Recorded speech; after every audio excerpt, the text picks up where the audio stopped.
you are here for the 12 o'clock, right? Good. We are so happy that you made it in. Yeah, so can you remind me your name quickly? Sorry. I know, we just spoke. Got it. Okay. Alright. Good. So how are you today? Good. Yeah. Give me 2 seconds. It's been a crazy day here today. I have not had a moment for myself. I'm gonna just quickly apply some chapstick and have a little bit of water so that you have something a little more acceptable to communicate and see for the next 15-20 minutes. Okay.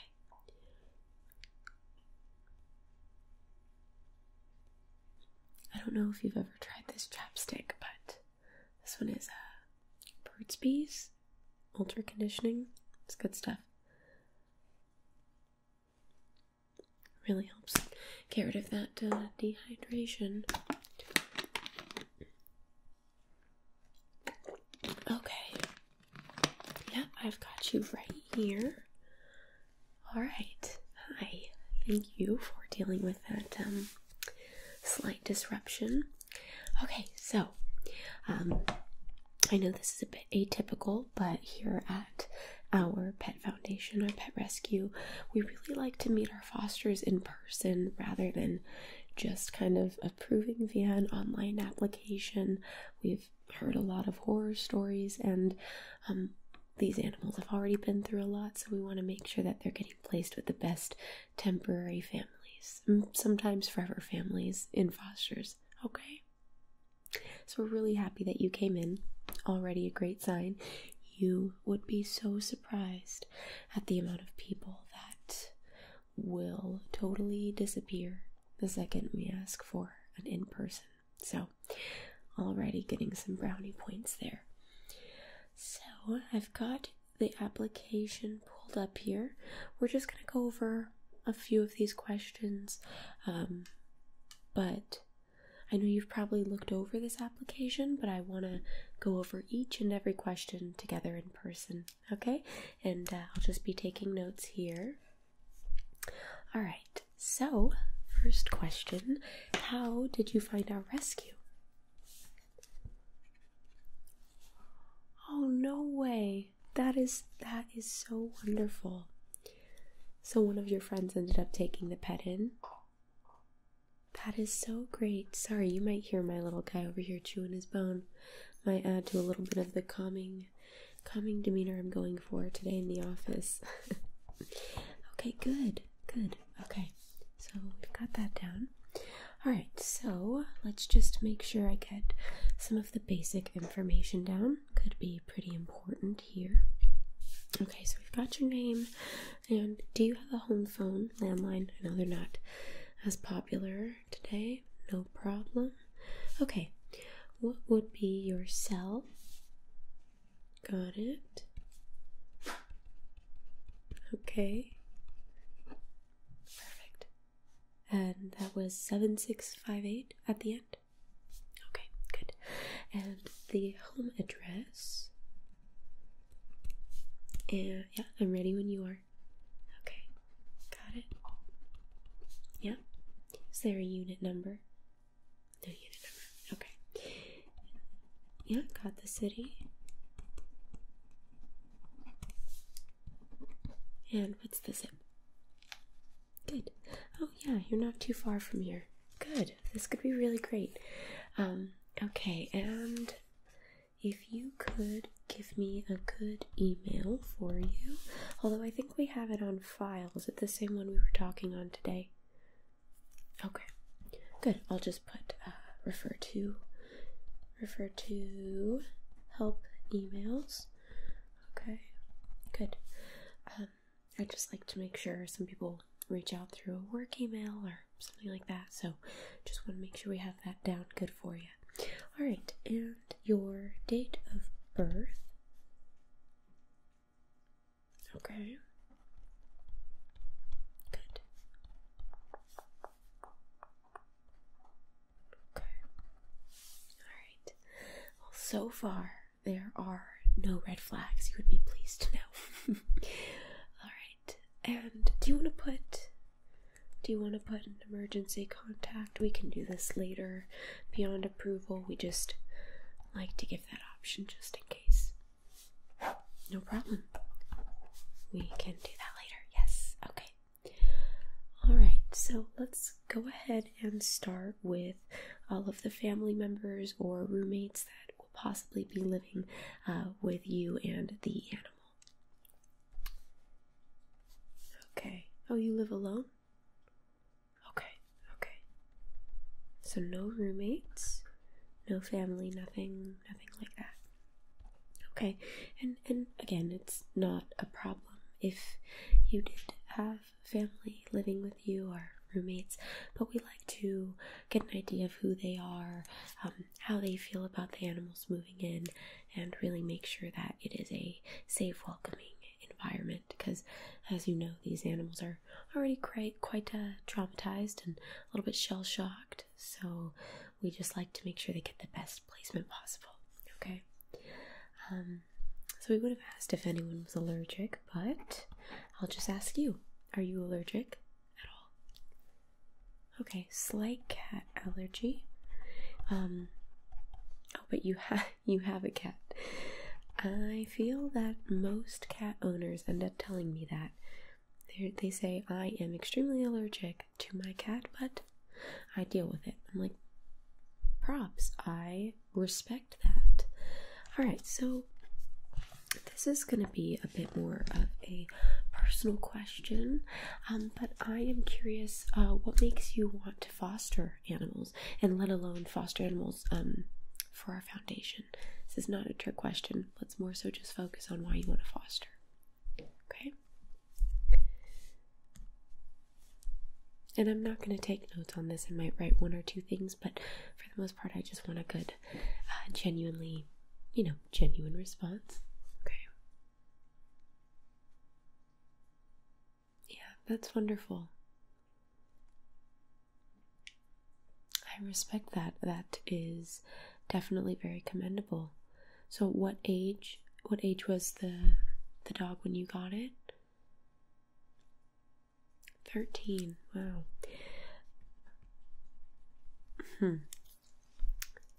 Yeah. And you grew up with a lot of pets too, so it makes sense that maybe if you're not necessarily in a position to take on more pets, this could be a nice sort of balance in between.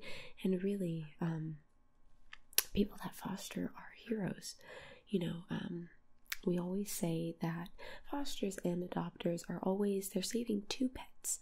You are saving the pet that was in our rescue, and you're also now opening space for another animal to come into our rescue, and that's one less animal that is going to be euthanized, as we do not believe in any euthanasia here. We always make sure, even if we have them for years, we make sure that our pets go to a good home. Yeah. Well, that's really touching. I'm very happy that you shared that with me.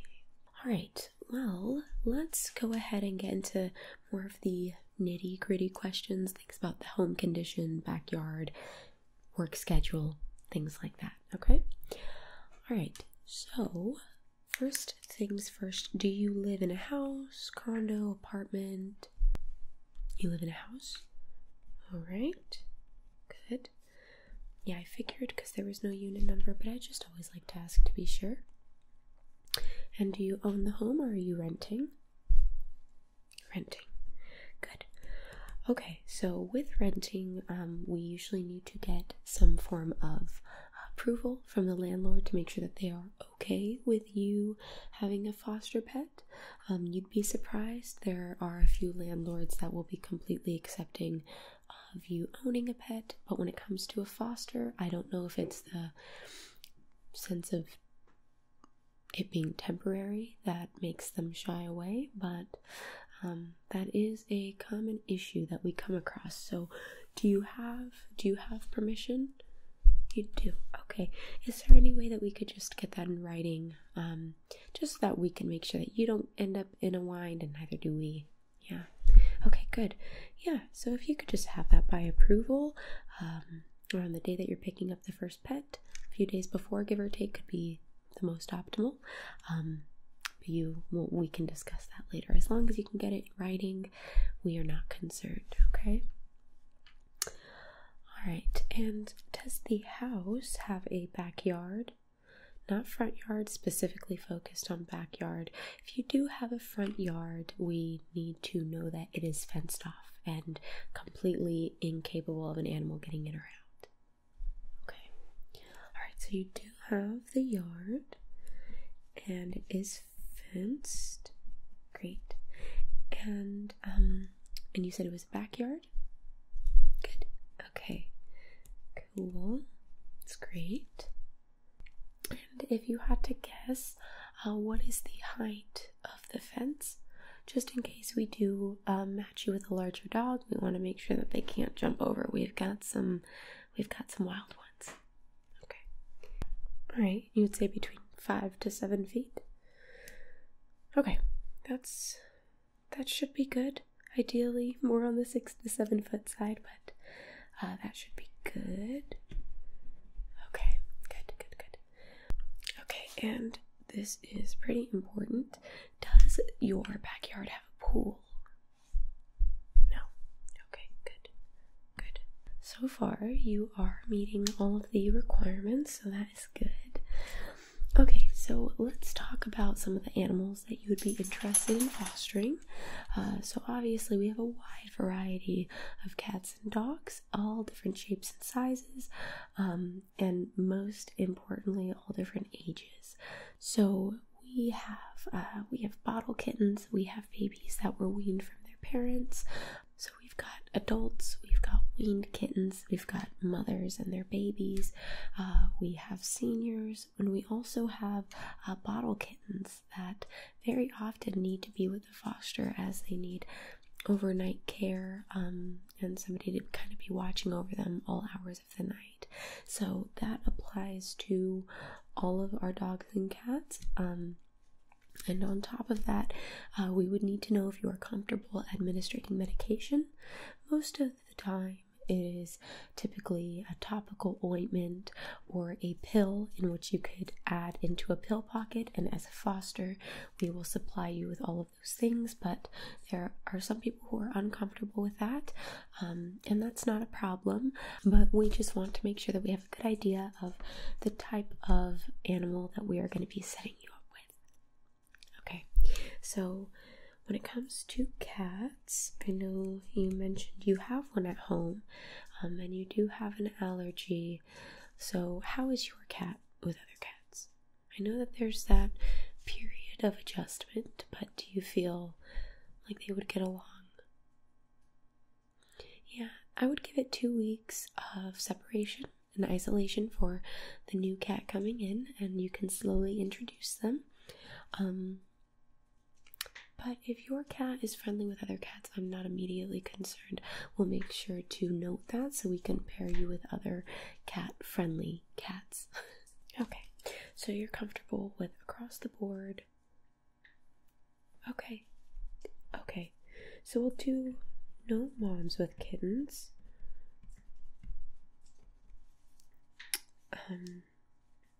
Just due to territorialness, they can be a little territorial if there's a new cat around, so just kind of keeping them in mind. Okay, and how about for the dogs? Your cat is okay with dogs? That's great. Yeah, I think it's becoming more common as people are getting a mixture of both pets in their home. Okay, so comfortable across the board with the dogs.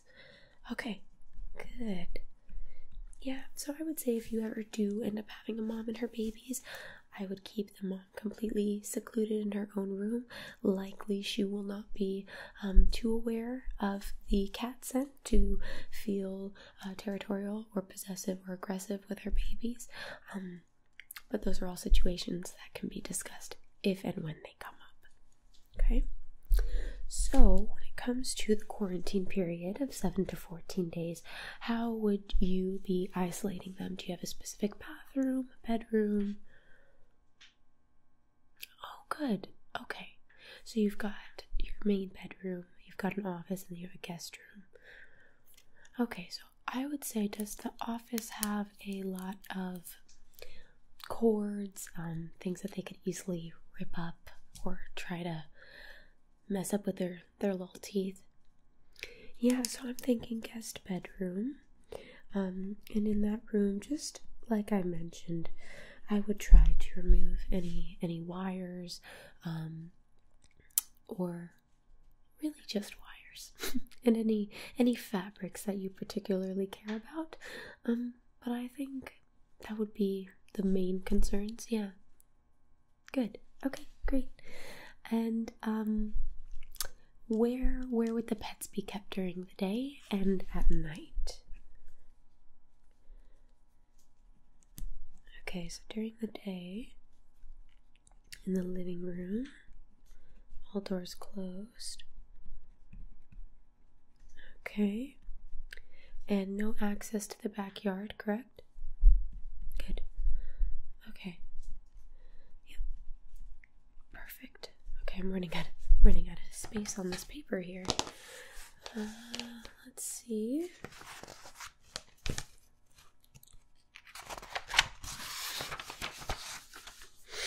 All right. And then at nighttime, so you'd be surprised, most animals may prefer to stay in the kennel, and if that is what they want, definitely let them do that.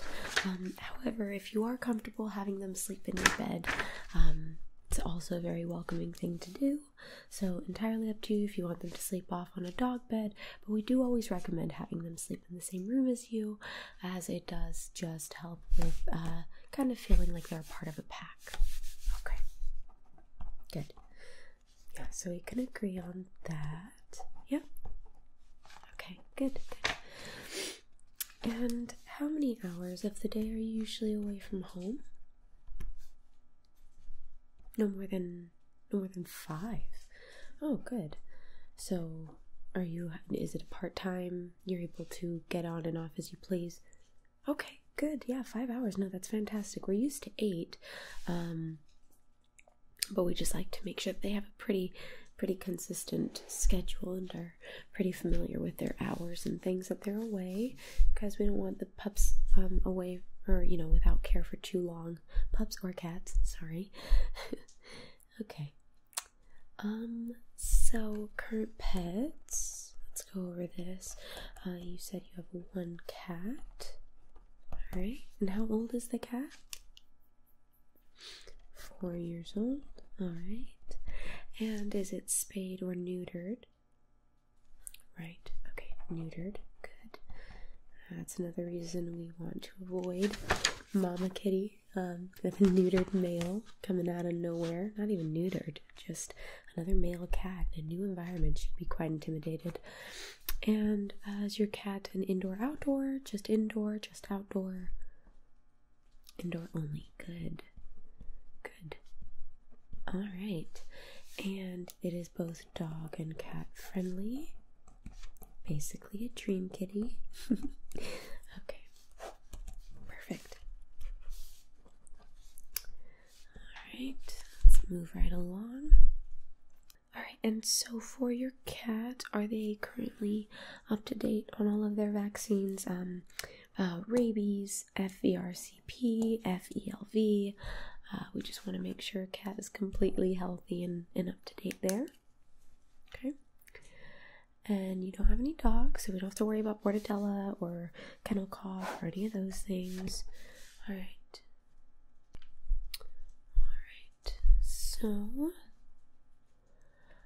I'm going to go ahead and take this back to my manager, but there are 2 lines here. One needs to be signed by myself, and one needs to be signed by you, and the final at the bottom here will be signed by the manager if she does decide you're approved.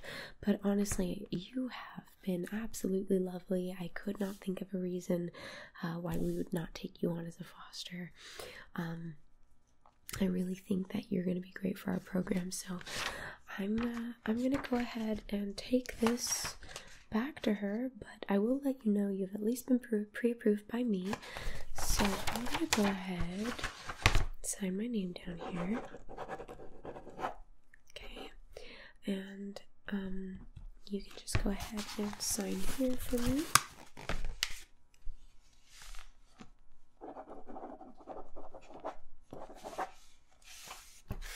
All right. Well, hey, thank you so much for coming in today. I will probably get back to you in the next 4 to 5 hours. And is it okay for me to leave you a voicemail if I don't get you on the phone? Great. All right, cool. Well, thank you so much for coming in. I look forward to working with you. As I said, I have no doubt you'll be accepted right away into our foster program. Some final things that you should know. We will obviously make sure to take care of all of the food and water. We would hope that you could supply the water, but we will take care of all of the food, leashes, collars, toys, medication, food bowls, basically everything that makes your pet feel comfortable and safe and at home. The one thing that we do prefer that you can provide are some blankets that smell like you, just to get them some base familiarity with who you are and your home, especially in those first 2 weeks of accommodation. But I would say go on home and you can start sort of browsing some of the animals that we have available for fostering, and see if there's any that call to you and your little guy, and we'll try and get your actual process started of fostering. Okay? All right. Hey, thank you again so much for coming in. I will be in touch with you soon.